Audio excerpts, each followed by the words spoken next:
If you feel like you can't trust your intuition, oftentimes it's not that you don't have it, it's that you've been taught to override it.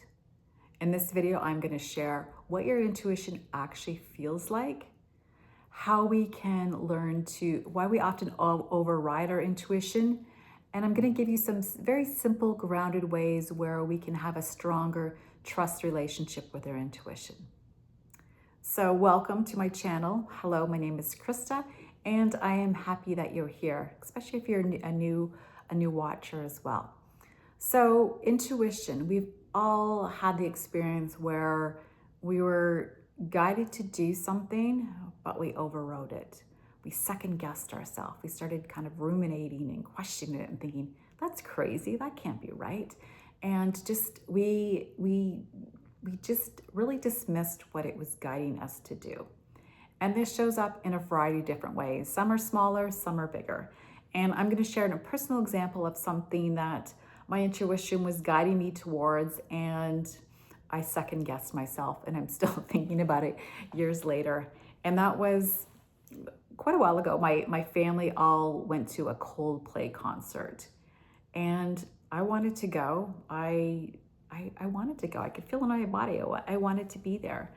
But yet I second guessed my decision for a variety of silly reasons. Now I can look back at that.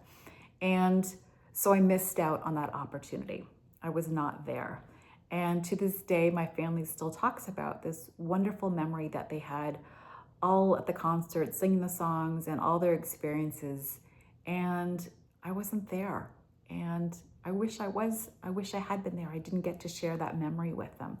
And it's something that I've thought of. So this is how sometimes intuition impacts your day-to-day life. It kind of takes you out of your day-to-day living and some memories that you can create for yourself. So again, I've been there. I have spent years procrastinating, feeling stuck, overriding what I was feeling, just ruminating because I didn't want to trust my intuition.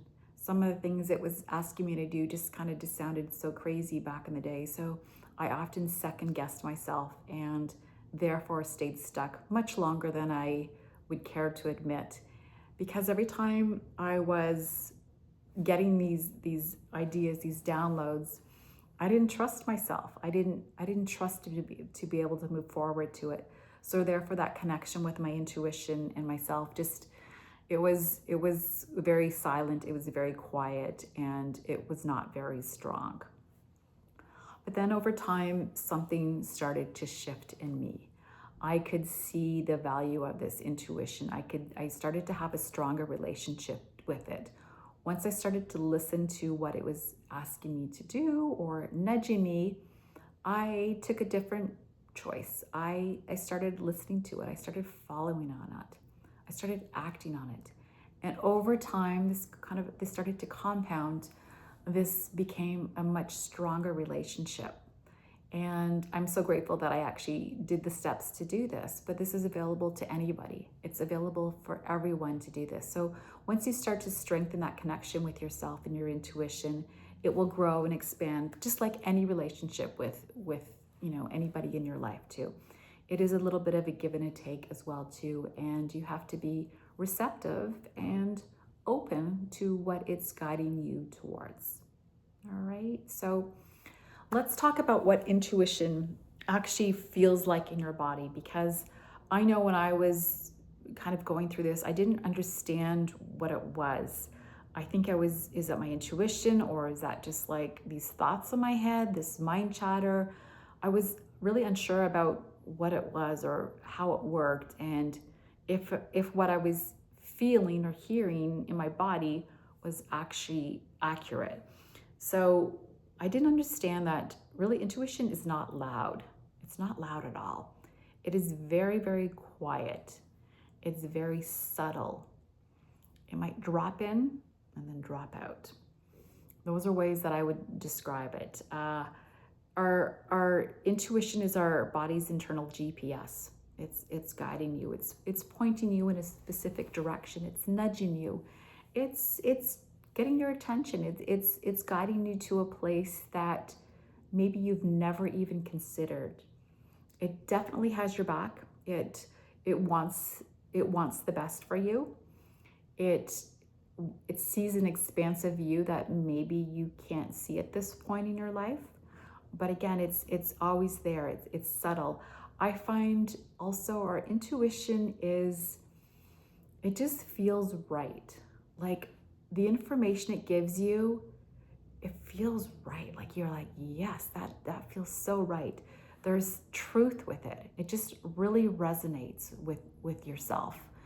And also over time, when I've had my intuition speak to me, it feels a little scary sometimes. So sometimes you'll get this intuitive hit and you're like, wow, that sounds amazing. Like, yes, like it sounds amazing, but it's also like that kind of sounds a little bit scary too. So there's a little bit of that with it as well too, because our intuition, it's expansive. It wants us to grow. It wants us to evolve. It wants us to take up space, and it's not contracted or making us feel small. So some of the guidance from our intuition will feel expansive, definitely.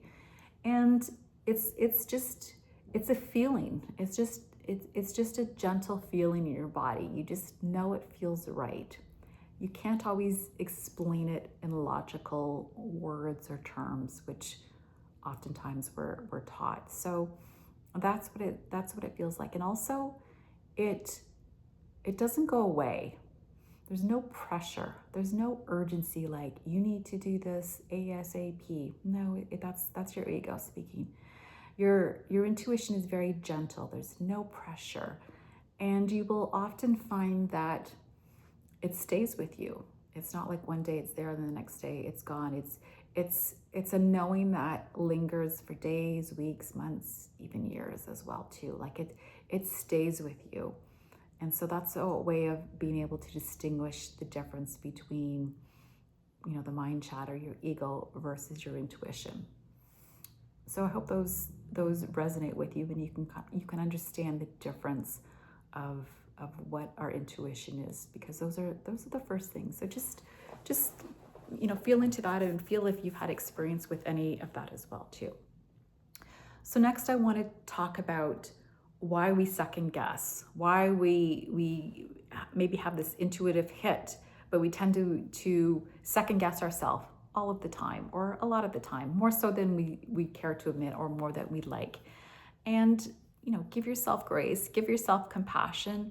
This is what we've been taught for so many of us. Our intuition was not something that was revered, that was told. We were not told that it could be trusted. Depending on where you lived or what culture, what family, it just might not have been part of your conditioning.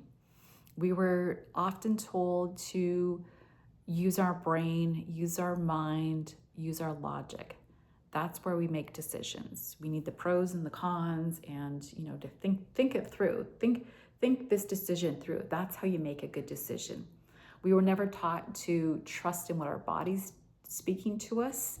That was never part of the decision-making process. So that is oftentimes why we second guess ourselves, just because it wasn't part of our growing up. We weren't raised to feel like that. And oftentimes that fear, or that kind of that loud second guessing is trying to keep you safe, because it wants you to stay the same. It wants you to not expand or grow.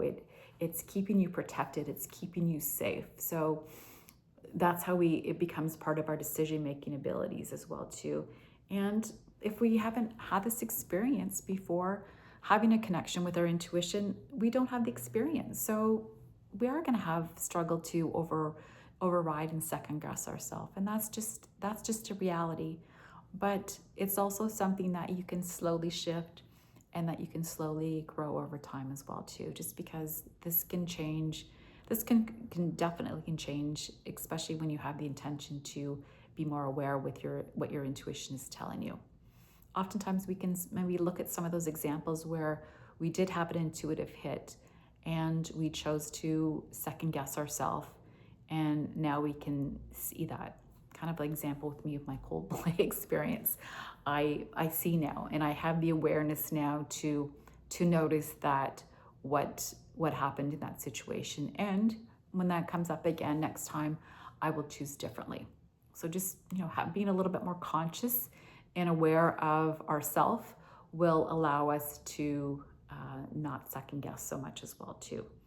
And know that our intuition, what comes up when we get that little kind of download or hit, that's our intuition. It's quick, like it drops in and then it drops out. So if you get that initial hit, and then a second or 2 seconds, 3 seconds later, you're starting to think, you're starting to ruminate, that's your ego involved as well too. So it's listening to what we feel in our body and not always what we feel in our head.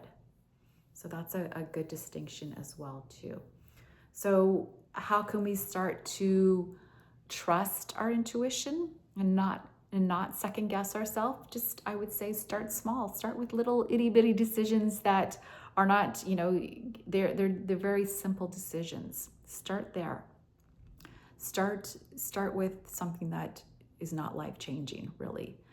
Also, giving yourself some space, some time, and some solitude so that you actually can listen to what is coming through. That's a good way to start. Maybe consider some of the things I talked about that show us where our intuition, how our intuition speaks to us. And this might be a way of guiding you.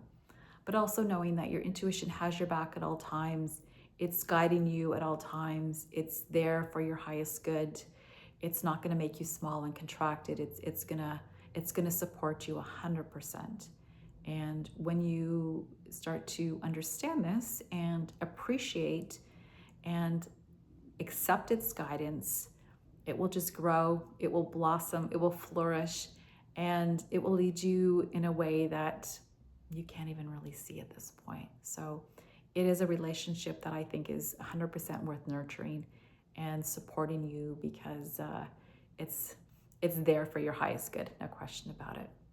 All right, so intuition, let's not always second guess ourselves. Let's start to make a gentle shift and change this, and see where it takes us. See where the journey takes us. So if this resonates, please give it a thumbs up, and I would love to know in the comments. Please share below if you have something that your intuition told you to do, guided you to do, but you second guessed so much that it never happened, and now you can kind of see the light and you see the difference. Share it in the comments below, and we can all support each other. So wishing you a lovely day, and I will see you in the next video. Take care. Bye-bye.